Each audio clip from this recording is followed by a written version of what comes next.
In a world where explosions were real, monsters were made of latex and bad decisions, and every hero owned at least one pair of mirrored sunglasses, 3 men dared to ask the question. You know what this needs? A saxophone solo. Welcome to Watching Weird, the show where cult classics, creature features, and modern streaming chaos collide like a greased-up mutant in the moonlight chase scene. Your hosts, Alan Gamboa, horror guru and VHS warlord.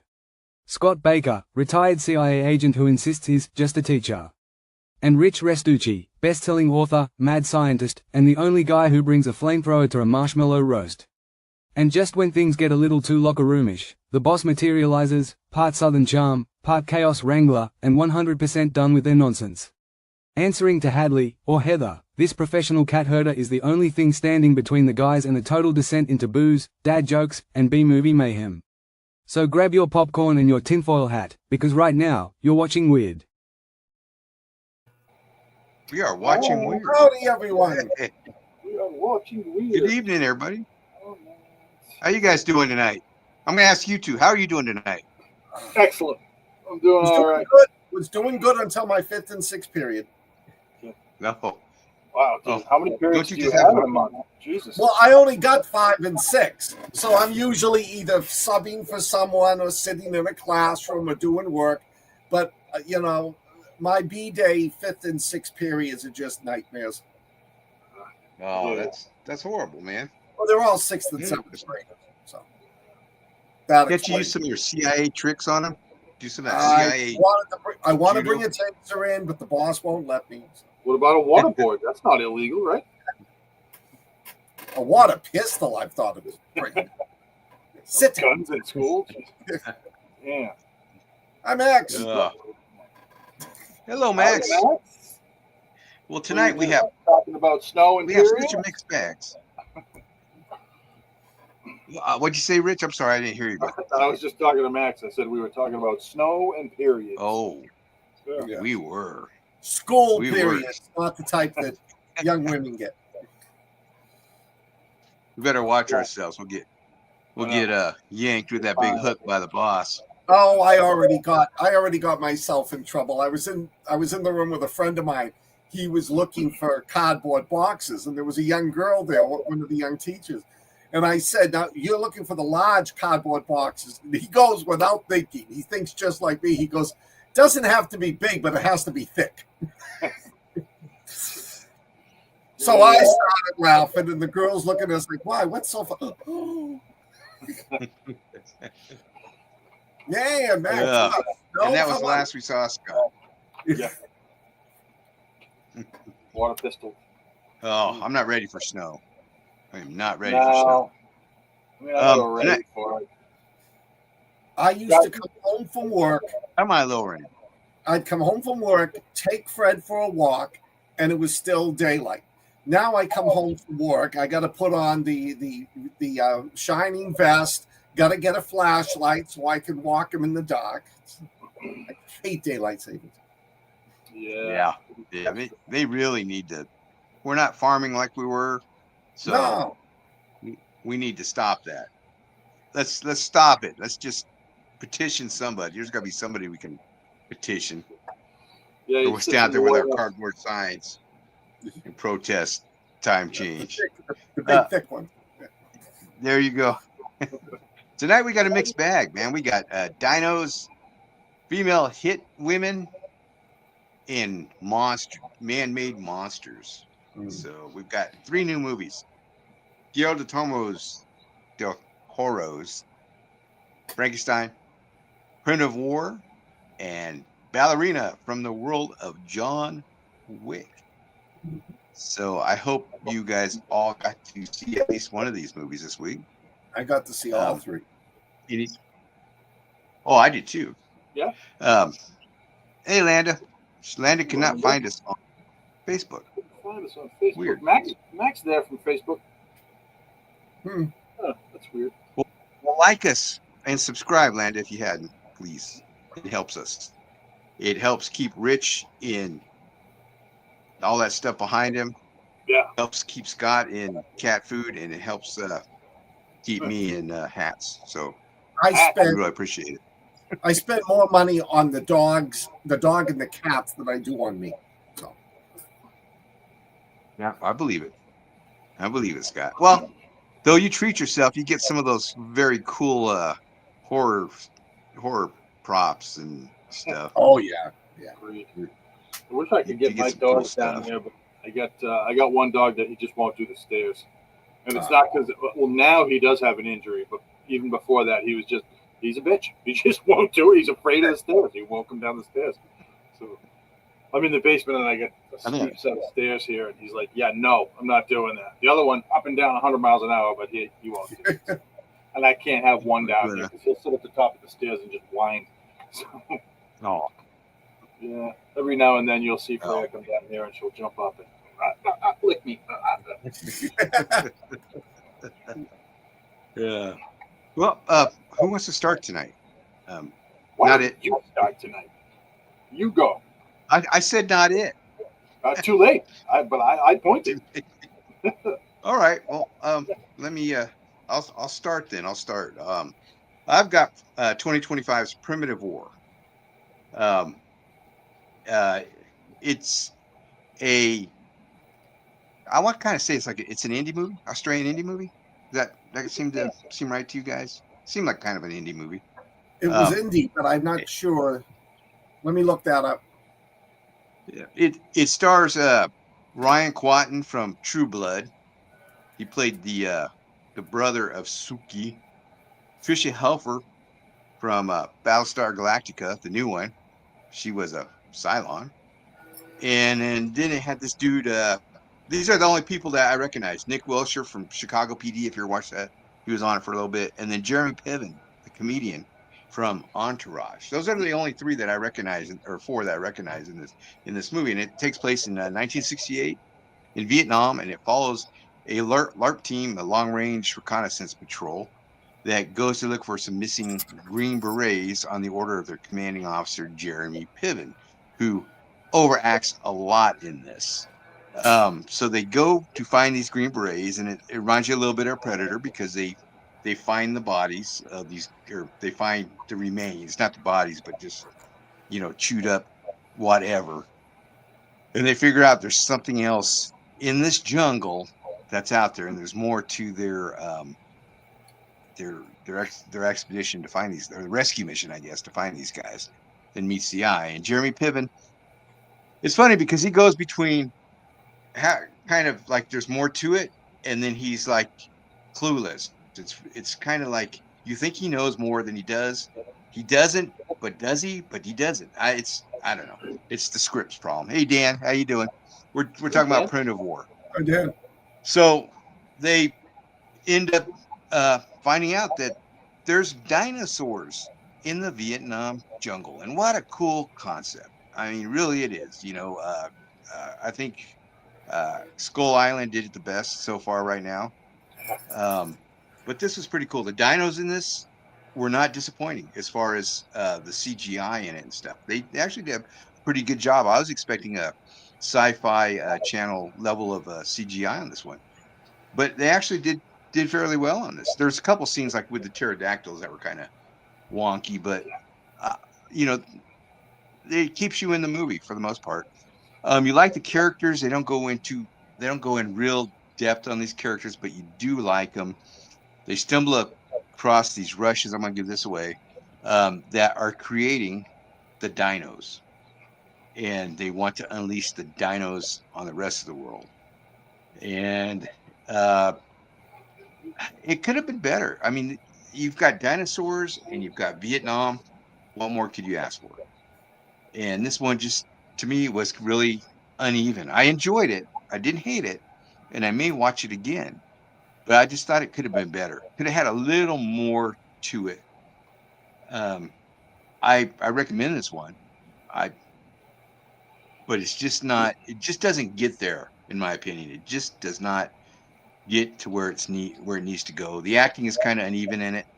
The main guy, Ryan Quanten, the sergeant, he does a good job. A lot of the other actors that play soldiers in it. It's just, to me, Jeremy Piven is the weak link in this movie.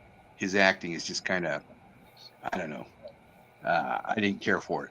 And I generally like Jeremy Piven in most of what he does, but he's not I don't know. He shouldn't have been in this movie. They should have got somebody else. Stay to the end credits. There's not an end scene, but they mix some very cool stuff into the end credits. So there's no real one scene. There's just stuff that's happening during the end credits. What say you guys on this? Scott? I liked it. I didn't go in expecting Kong of Skull Island or something, or Peter Jackson's King Kong. Like you said, I was expecting crappy CGI, stupid plot. It was fun. It was entertaining. I think my chair got lowered. They go into Vietnam. They're on a mission. There's a Vietnamese group tracking them down. There's Soviets in there. And they stumble across the dinosaurs. So I liked the way the dinosaurs got here. I thought that was very unique. That was like, okay, that hooked me. I didn't expect much from the acting. So the fact that it was bad didn't really bother me. I was there to watch dinosaurs eat soldiers. I did not realize that was that female was the Patricia Helfer from Star Trek. I mean, from Battlestar Galactica. I knew she looked familiar. I enjoyed it. I might watch it again in a couple of years. It far exceeded my expectations for what I thought the movie was going to be. But yeah, there was some good fight scenes, some good action scenes, some good dinosaur chomping on human scenes. So I liked it. I would recommend it. So, hey, Lander, we're not. I'm sorry. Go ahead. I'm sorry. Much like the both of you, I was pleasantly surprised. This is nothing groundbreaking. It's nothing tremendously new. The dinosaurs were decent. They were better than like B movie dinosaurs. This is also a B movie, but it wasn't nearly as like.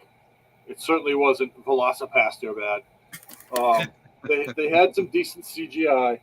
Excuse me, and the plot was okay. It was basically Predator, and instead of a predator, we had dinosaurs. So it was okay. It was good. I'm glad I watched it. There were a couple of good gory scenes with the dinosaurs chewing on people that you don't get in Jurassic Park. Jurassic Park, you understand somebody you see them, you get swallowed down, but this is they get torn up. So it was okay. There were a few things that I would have changed, and you guys mentioned them all. I think Jeremy Piven should have stayed far away from this movie. He was probably doing a favor for somebody, or he needed to buy some stuff, some more yoga mats or something. I don't know, because he just. First of all, it's a bit part for the most, kinda. He's the colonel, the major, something like that. Something like and that. He's telling them, he's the one that says, "You got to go in there and find them, bring them back, blah blah." And then at the end, he like sort of steps up, and he's one of the guys that actually comes in the helicopter rescue squad, tries to help them out at the end. He doesn't know about the dinosaurs. He's like, "What are you talking about, dinosaurs?" But you're right. He overacted it, and it just they could have gotten anybody. I could have done that. They could have paid me what they paid him. Of course, he wouldn't get the name, but I don't know. Like you said, Alan and Scott, he didn't need to be there.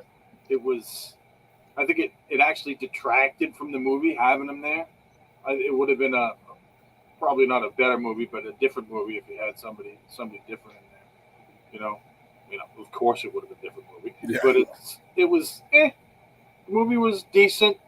Like you guys said, I may watch it again. I'm not going to go out of my way to do it. I'm not gonna knock any trees down to go. I need to see this movie again. But I didn't watch through the credits, so I don't really know what you're talking about. I'm gonna have to. I might just do that after the show. I'll go upstairs and just fast forward and watch the credits just to see what the heck you're talking about. Is it not worth it? Yeah. I might as well tell you what it is. Please do. It's scenes of actual Vietnam soldiers walking around and the dinosaurs intermixed with them. Oh. So it's kind of like helicopters landing in a LZ, and there's they're waiting on these dinos, when they kind of mix it in there, and they're burning torching a village and next to dinosaurs and stuff. I mean, just stuff like that. Gotcha. And it's kind of neat, but I don't know if it's worth you guys having to take your time and watching it. I don't want you to go on Steady Allen. I liked it. I thought those scenes were fun. Oh, you saw that. You saw the scenes. It wasn't bad. It's not a bad movie. It's not a good movie. It's one of the better B dinosaur movies, I think. Because the dinosaurs were actually pretty cool. They did pretty well. It just wasn't this rubber crap or just bullshit CGI. They were okay. They did all right. Yeah, it's not a. It's what you expect. You expect Sci-Fi Channel. You really do, because that's just how it is, and it's a little deeper than that. And like we said, the CGI is a lot better, and the dinos are a lot better than you'd see Sharkosaurus versus octopuses. It's a lot better than that. Except there's a couple of scenes with the pterodactyls I think that were kind of they look kind of wonky, but it's not a horrible movie. It's just there's things that detract from it, and some of the writing, some of the dialogue. Jeremy Piven definitely. They could have just used him at the beginning. Hey, Lee, send him on the mission. That's it. We don't ever see him again. But I guess he explains some of the backstory of the sergeant and why some of those guys are there. They're all like a dirty dozen. Actually, it's like the Dirty Dozen, basically, because these guys are all kind of losers in a way, and they're redeeming themselves through being on this LERP team. And that's kind of the backstory that plays into it. But they really don't use that to any advantage in this, because it doesn't come out till really near the end, when you find out what's about this team is just guys that are seeking redemption, I guess. And it could have been, you could have been like, oh man, especially when when one of the characters dies at the very end, you could have been like, oh man, that's but you're kind of like, oh, is he dead? You keep expecting him to come back. He doesn't. But anyway, so what do you guys rate this one? What would you give this one? 3.25. I'll give it a 3. I think the dinosaurs made it a 3. I'll agree with you guys. Viagra laced 3. I think. Just almost pushing over to the point, but not making it. Lee gave it a 3.5. Hey, Tony. And it was Australian made. Do you want to save Frankenstein for last? Probably. Or do you want to do Frank? Doesn't matter. We can do it now or at the end. No, let's do it at the end. Okay. Scott, you're up.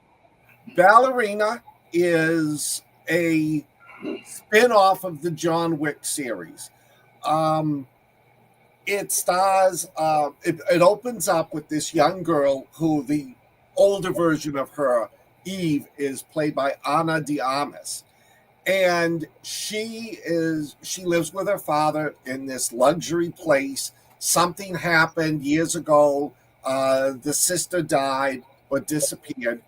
And he loves her. She likes to be a ballerina. And like within the first 5 minutes of the movie, a commando squad comes out of the water and starts hunting them down. And from that moment on, it's just like John Wick on comical steroids.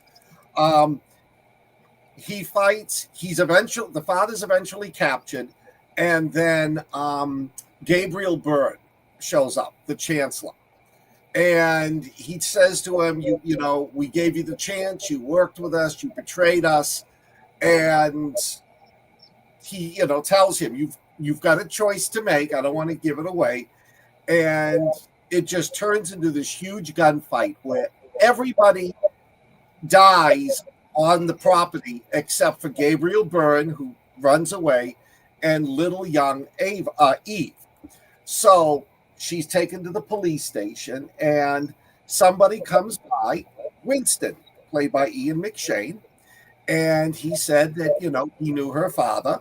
So he takes her back to the family, which is Angelica Houston, the director, and she agrees to let him work there. So she double trains. I can't remember the name of the woman. Oh, Sharon Duncan Brewster, Nogi. She trains her. Like, part of the day, she's training to be the best ballerina she could. And at night, she's training in the martial arts and the gun firing and all that. So they finally give her her first mission. And she goes on the first mission, and it goes okay. It doesn't go as good because it's her first mission. But she notices that one of the guys has this cross, this X burned into his arm, which was on the arms of some of the guys that killed her father. So now she's like, okay, who are these guys? And she goes on a quest to find out who they are, to find out where they are, and to hunt them down. It's got a great cast in it. Angelica Houston, Ian McShane, Gabriel Byrne, Lance Reddick is in it. I'm kind of surprised because didn't he die last year? Yeah, this was like the second to last movie or the last movie he made before he passed.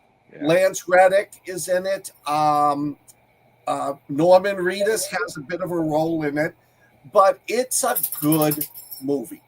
I don't know how to describe this.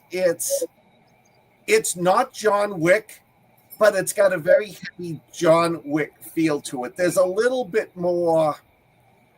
This is going to sound. While John Wick is realistic, this movie's got a little bit of, I don't want to say comedy to it, but the kills are a little bit more bizarre. And she goes hunting through the movie. She eventually finds out where the chancellor is located, and she goes to hunt him down. And one person, the director, Angelica Houston, has to stop her, because if she doesn't, if Eve goes through with this, it could start like a big mafia war amongst the assassination groups. So she calls forward the only person that could stop her, John Wick. It's a great movie. I was laughing in a nice way. Some of the kills are just absolutely bizarre. You wouldn't see him in a John Wick movie, but in this movie, they fit perfectly. There's like one scene when in her first opening battle where the guy knocks her down and tries to step on her, and she holds his leg, takes the gun, and shoots him in the balls. I love that scene. This is good. Much, much better than I thought it would be. Action-packed. It's pretty much nonstop. There's a few little lull scenes where you have to fill in the plot and fill in the characters, but it just goes nonstop. Again, it's got a great cast. It's got all of the secondary regulars from all the John Wick movies. It's got John Wick in it. Definitely worth the watch. The acting is phenomenal. The fight scenes are just as good as a regular John Wick movie. And I just loved this one. I was like expecting it to be a ripoff. It really isn't. It's Eve, which I'm hoping she does more, but it's as good as a John Wick movie, just with a slightly different tone to it. What do you guys think? Rich? Oh. The world of John Wick is pretty cool. I enjoyed this one a lot better than I did the series, the Continental. I don't know if you watched the Continental series. No. But it was I think the guy they used for Winston, they should have used somebody else. I think that was a big negative for that series. But the world they build for John Wick is very cool. From the tattooed phone roller derby phone operator gals to everybody's everybody's an assassin. When they call a hit on somebody, you see everybody answer, looking at their phone, everybody. It's like, dang, what does anybody else work? Or are they just all killers? And the setup of the Continental is very cool. I love this world, and this one continues with it. Um, Anna de Armas, she did a good job, and they tried to make it to where, because she's a little gal. She doesn't have big arms, not like Linda Hamilton, in Terminator 2, you know. So they give her weakness, definitely, and they even bring it up at the beginning when she's training. Is you're not going to overpower a guy, you got to cheat, which is true for the most part. It really is. That's where a lot of these movies go wrong. Is they make, you know, and I'm not trying to be sexist or anything, but a woman go toe to toe with a man, and most women can't because we just are, have the body, and most women don't have that. So I like the way they used how she used her weapons a lot more than just brute strength. That was cool. That worked really well. Um, it was good to see Lance Reddick again. Really sad.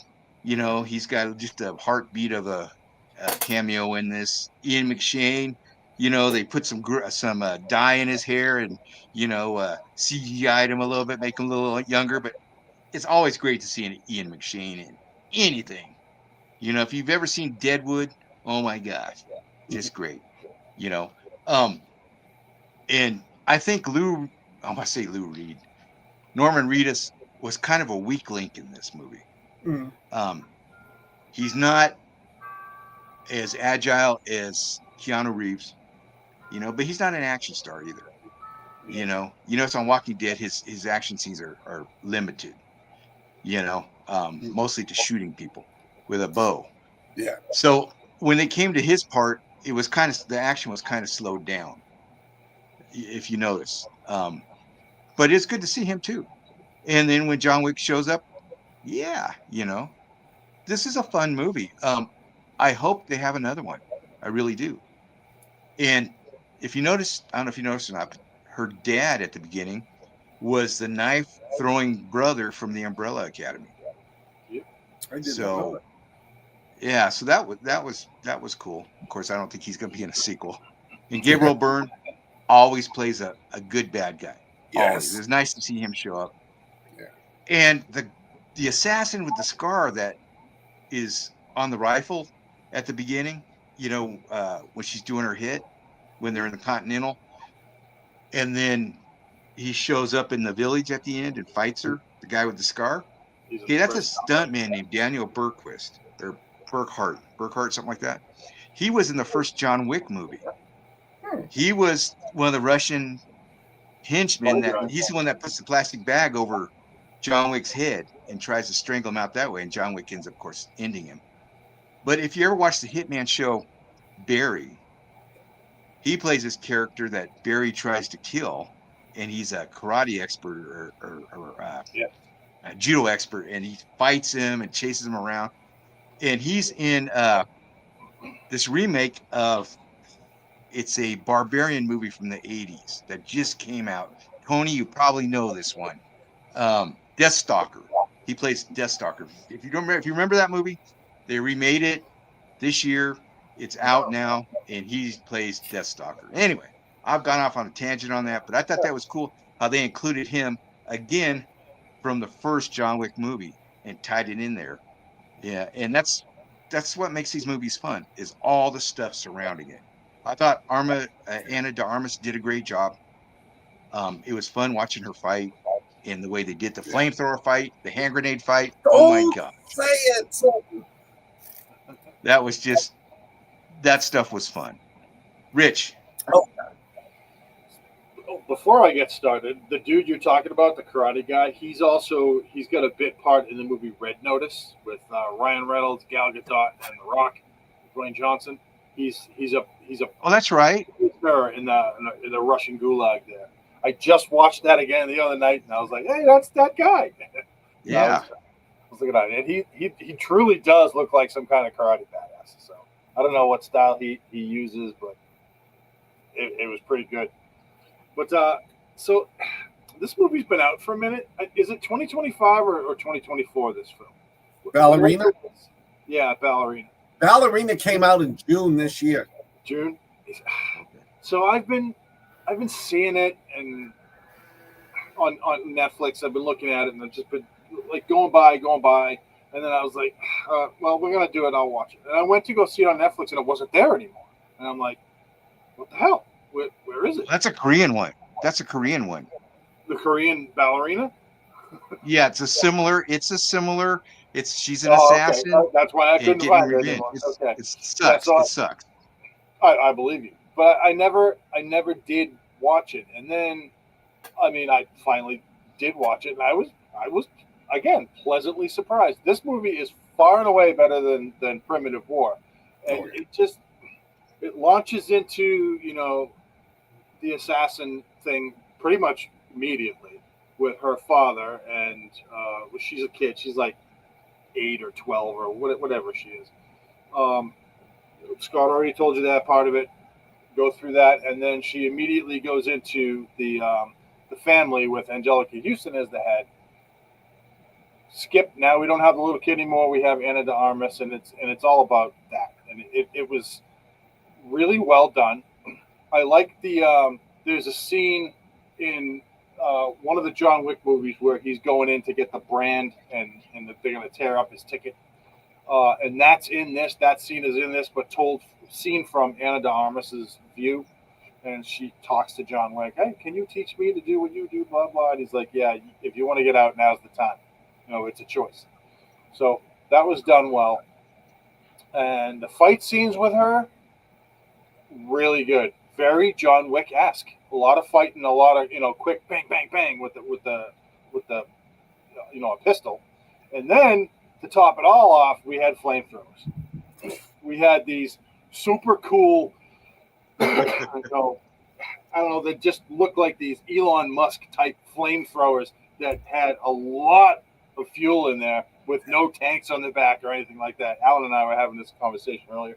It was really done. She just roasts these dudes. She just hoses them down with fire. And then she gets into a battle with it's like a flamethrower duel with this one dude. He's like the head honcho under Gabriel Byrne at this town full of assassins, and I'm sure you can see where this is going. John Wick is supposed to catch her, and I don't want to wreck it for anybody, but it just goes off on a little tangent that you can see coming from a mile away. You know what's going to happen when John Wick shows up. It was done really well. I thought Anna de Armas did great. So everybody's been on this Anna de Armas kick. Oh, she's so beautiful. I had no idea who she was. Absolutely no idea. I was like, oh, that's who it is. So she's cute. She's a pretty girl, Yeah. Yeah. So it was well done. I enjoyed it. I will definitely watch this one again because I love the fight scenes. I love the way they do that. Yeah, that's what I got. And yes, I think it was Max who said it bombed. Yeah. Yeah. Opening week, it cost $90 million to make. Opening weekend, it only brought in almost $25 million. It only made 58 gross in the States and 137 worldwide. So it made us money back then. Because it only made 9. So you figure probably it probably tied itself close to it, But you notice with John Wick stuff, unless it's Keanu Reeves, it doesn't do well. I mean, I enjoy it. Like, I don't know if you guys saw The Continental. Yeah, I enjoyed that series. Yeah, because it did more world building in this John Wick. It did. It shows you, and it's such a cool world, But yeah, unless he's directly the main star of it, they don't do well. No. So, which is a shame because I think this one, like I said, it's got a little bit of a different tone to it. But I think the action in this one is just as good as all the other John Wick movies. Yeah. Oh yeah. It's a fun watch. It really is, And it's not, I mean, the cheesy parts are cheesy. They're fun. They're meant to be cheesy. Yeah. I love the part where they have that dish fight where she's in that restaurant with that guy and they're picking up the dishes and they're just, and it's like, yeah, you're trying to live, and that's what you would probably do that. But it was great. So, what do you guys give this one? I'm going to give this a 4.9. Wow. Yeah, that's pretty good. I'll give it a 4. I loved it. I will watch it again. Yeah, I'll give it a solid 4. I I'll probably give it a 4.5. I love these kind of movies. You just turn your brain off and you watch the violence. Yeah. You watch the violence, and that's what you're there for. And it doesn't, to me, it doesn't disappoint. And Oh. it always has a unique kill scenes. It's not just shooting them. It's like with the John Wick movies. It's like, okay, he's going to use. Oh, I never saw he'd use that to kill a guy. Well, one of the cool things about. Go ahead. No, go ahead, Rich. You got it. One of the things about John Wick's kill scenes, a lot of them is he's fighting a guy and they're battling back and forth, and he runs out of ammo. So he just holds the guy up against the wall and he reloads and then shoots him. He does it like 4 or 5 times in each movie. Crap, like that's fun. Or he uses, cool. or he uses a magazine to kill the guy. Yeah, Just, or a pencil, right? But and you have Ian McShane in this, and Ian McShane's always good to watch. Yes. He's always, that guy from. You'll see him in movies in the 70s. You'll even see him in Space 1999 in an episode of that. I didn't realize that. Really? Oh. So it's fun to watch him. He was in that comedy Hot Rod as the dad, as a stepdad, and he steals that movie. He steals that movie as a stepdad that's just grouchy, and oh man, if you haven't seen Hot Rod, it's a fun watch. Everything he's in, he kills. Yeah. And Gabriel Byrne, like you said, he's the perfect bad guy. He's up there. He's up there with who played Hans Gruber? I can't think of his name. Alan Rickman. He's up there with Alan Rickman when it comes to playing a bad guy. You just love it. Lee said he was disappointed in Game of Thrones because Ian was in it, but he was on it, like you said, for 10 seconds. He was wasted in that Game of Thrones. It's like, damn, there's Ian, and then he's character, you never see him again. So this one, if you haven't seen it and you're on the fence on this one, step over and watch it. It's worth the watch. Of course you suspend belief like you do with all the John Wick movies. And it's just a fun ride.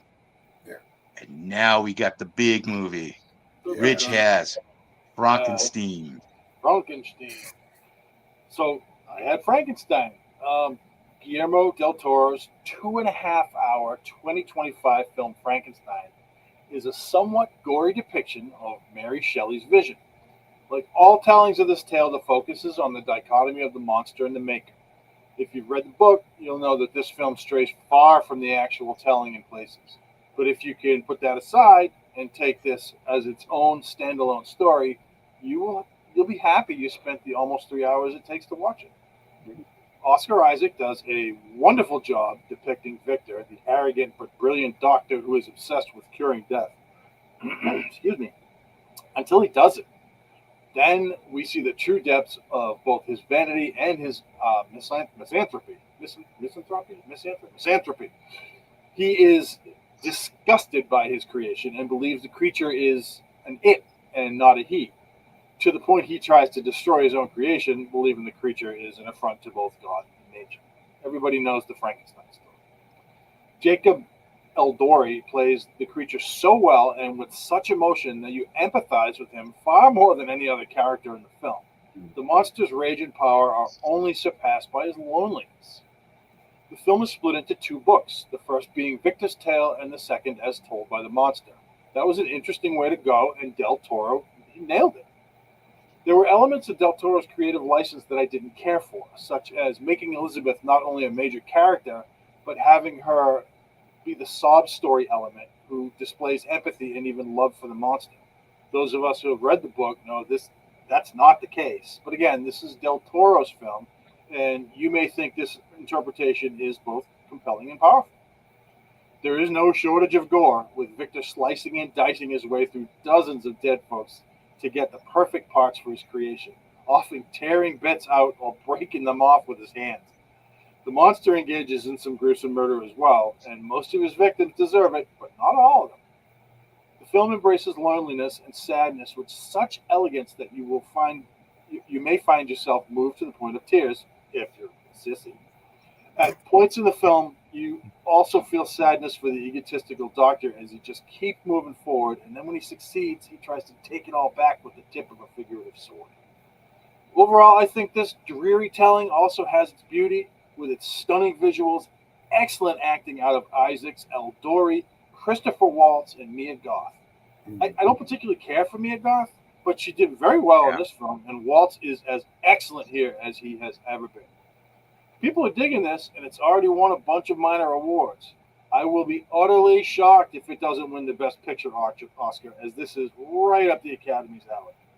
The film had a limited theatrical 3-week release and didn't rake in too much cash, less than $500K, but it is a Netflix movie with a budget of $120 million. This had a huge budget, didn't pull in a lot at the theater, but it was supposed to be made for Netflix, and then they released it in films.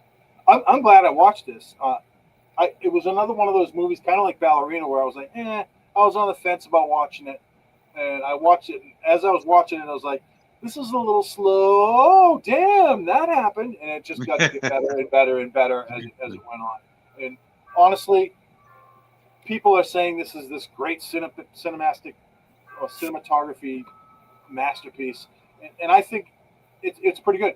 Like I said, I will be shocked if this does not win Best Picture. Gentlemen, thoughts? Hey, Clark. Thanks for joining us. Hey, Can I go, Scott? Yeah, go ahead. The laboratory and the ship were actual sets. They weren't CGI. So, and they were amazing. They were amazing. I wasn't like thrilled to watch this, and I was just drawn in. I mean, Oscar Isaac, always like him, and he did great. He's like this rock star, Dr. Frankenstein, just he's oblivious to everything about what he's doing. And Mia Goth, I didn't care for her in this. I really didn't care for her in this. I thought she was the weakest link of the actors in this one. But it starts off in the Arctic with the Swedish, or was it Norwegian ship stuck in the ice, and it ends like that too. Both tells of the stories bookend, and it's got a lot of. The captain of that ship is Lars Mikkelsen, which is what's his name? Mads. Yeah, his brother. That's his brother, and they have the blind guy scene, which is great. That part was just, I love that. I love that whole thing with him interacting with the blind guy while the family's gone out, hunting for the winter or whatever, or into town or whatever it was, and they left him, the blind guy, alone. And the blind guy was David Bradley. If you have never seen Hot Fuzz, he's the old farmer with the landmine, with the big ass sea mine, and he talks like this. That's him. And he was in Game of Thrones too. He's also the guy with all the child brides, but he's great. He was great in this. And what happens is that was kind of a sad scene. What happens to him? He doesn't get, there's no his finger getting caught on fire, or with like Gene Hackman, and young Frank. I love that. But this was great. It's a movie. I think it would have been nice to see it in the theater, and I think Tony saw it in the theater. But I don't know if I could have sat there for that long and watched it. And I loved, that I could have subtitles on a lot of this. This was great. Christoph Waltz never fails us, and what happens to him is pretty gross, but done well. This is just, Del Toro nails this. I really enjoyed this, and I wasn't really looking forward to it. I just watched the James Whale version 2 or 3 weeks ago during Halloween, so I was thinking, okay, let's see what happens here. And I enjoyed it. It was beautiful. It was a beautiful movie, well acted, plenty of gore. If you love gore, there is plenty of it in this thing, Yeah. and the ending and the beginning are great. I can't recommend this one enough. What say you, Scott? I want to just say you said that Walt is great in everything. Tarzan. Oh, yeah. When Walt and Jackson can't save a movie, you know the movie should just be put out of its misery. But I loved this movie. I was going to, my sister and my brother-in-law watched it and said it was good, but it was way too long. I didn't feel the length of it because it draws you in. That's what she said. And we need Heather here. It was great. The setting, the set for the ship was phenomenal. The way they opened the movie, how they introduced it, how they introduced Frankenstein, the monster. The lab itself was just brilliant. But what I liked about this, I'm a gorehound, was it wasn't like every other Frankenstein movie where they take the arm and they attach it to the body and then they take the foot and put it on a leg. I was just like so intrigued, like when he's changing the bone out of the arm and he's like putting all the different, he's putting the muscles and the veins together. That to me gave it a realism. I read the book 50 years ago. I don't remember it. But I did notice all the scenes, the scene with the old guy, reminded me so much of the Bride of Frankenstein. I loved that scene. And what happened, it wasn't just, the two old guys came in and hurry him away. It was good. The acting was brilliant. I liked the monster because the actor who played the monster, there was that anger in there. Yeah. You could see that he did that perfectly. And the actor who played Dr. Frankenstein was he had being a narcissistic asshole down perfect. Yeah. Perfectly. I didn't like Elizabeth because she didn't resonate with me.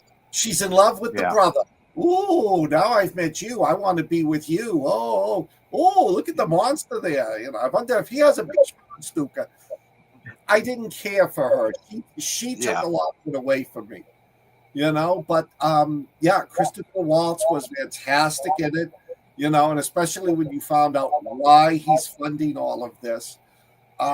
Cinematography was great. Special effects. This is probably one of my top 3 favorite Frankenstein movies. Curse of Frankenstein and the original being it. But, I mean, they just did such a good job. They made you... in the movie, I felt bad for the monster. I couldn't stand Dr. Frankenstein. And I loved it when the monster comes onto the boat and the captain says, kill me. I know you will. He told me all about you. And the monster goes, let me tell you my side. And then they go to book 2. Yeah. So it is a brilliant movie. Guillermo del Toro rocked it with this one. This is one of his best. He did the Wolfman movie, didn't he? Yeah. I didn't like that one. I thought that one was a waste of time. He rocks it. This is one of his, to me, this is one of his best movies. It's free on Netflix. Go watch it. You won't be, even if you have to take 2 days. I watched book 1 on the first day and book 2 on the second day. You're not going to be disappointed. This is one of, my opinion, one of the best movies we've watched this year. Well, speaking of Christopher Waltz, I like the scene where, he's taking a whiz and then he tells, Frankenstein to flush it. He says, will you flush that for me, Dr. Baron? Yeah. It's how condescending he was to him, and of course, Silver doesn't do it. But the guy that played Frankenstein, Jacob Elordi, when he comes on the ice and he's roaring, that's just great. that was awesome. That was just an awesome scene. I can imagine in theater with the, maybe seeing it in IMAX or something, the THX. That was probably really, really cool. But we're leaving out Charles Dance, who played Frankenstein's dad at the beginning. The great Charles Dance, from Game of Thrones, The Always the Golden best. Child. Yeah. Yeah, he always plays a bad guy, and he didn't disappoint in this one. And the guy that played his brother, Mhm. Frankenstein's brother, he was in. I don't know if you've seen the Netflix movie All Quiet on the Western Front, the remake. He was the No, lead in that, and that's a good movie. It Yeah, really it's is. not bad. I did not know They they really did made a good one. job. I gotta watch that. Yeah, it's very good, Scott. It's very good. But Yeah, it's a modernized this movie. film. Oh, go ahead, Rich. That was it. I was just gonna say it's modernized just for for the cinematography and the way they did it and the actors and stuff. The All Quiet on the Western Front. Mhm. Honestly, the original is one of the best movies ever made. Yes. Yeah. Anyway, keep Oh, going yeah. on. I'm sorry to interrupt you. Oh, I was gonna say, I agree with you, Scott. I think this is one of the better movies we've seen this year. Um, I didn't think it'd be that good. No. I really didn't, and I watched it in one sitting. Me too. So, yeah.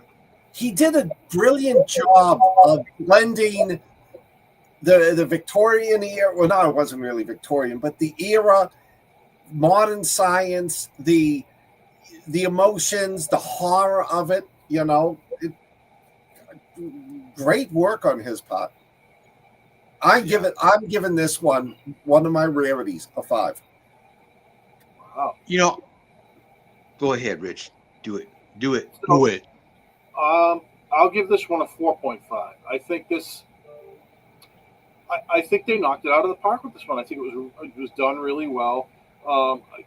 Del Toro's taking some crap, and they're talking about he wokeized Frankenstein, but I just don't see it. I don't see I that don't at see it all. either. No, and How did he? I thought it was incredibly well directed. Yeah. It did stray from the book, but I think you're supposed to do that in a retelling of a story like that.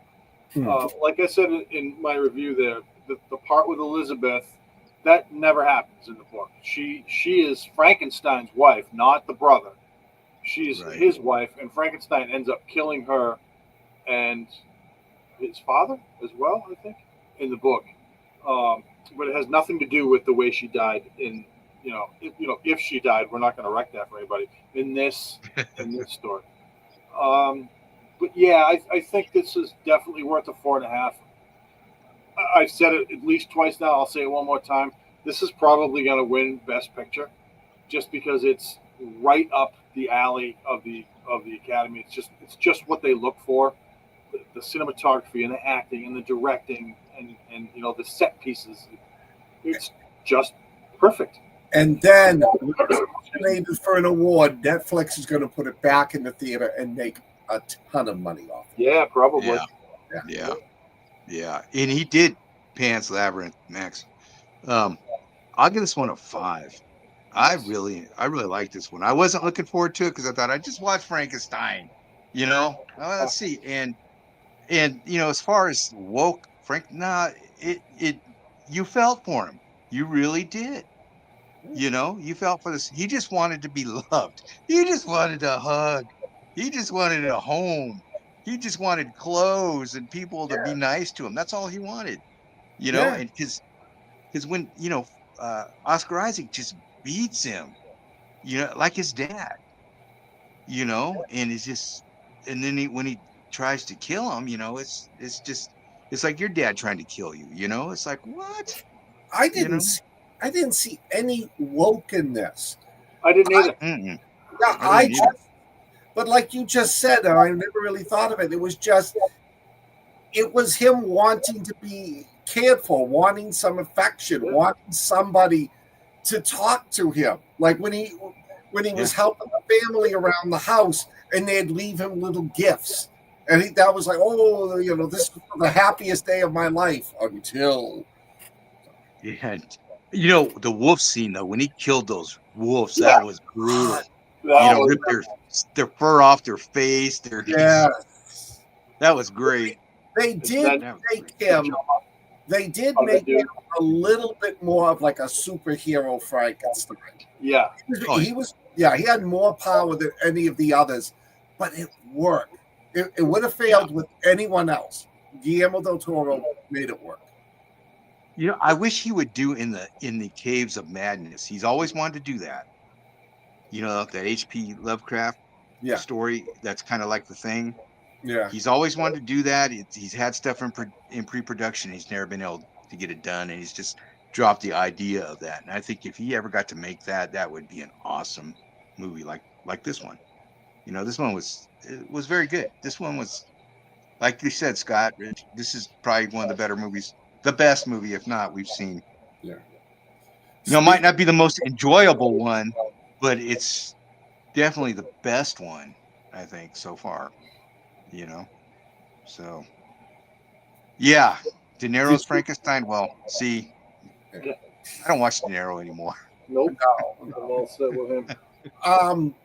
Speaking of, you mentioned The Thing. Did you hear Carpenter is getting ready to make The Thing too?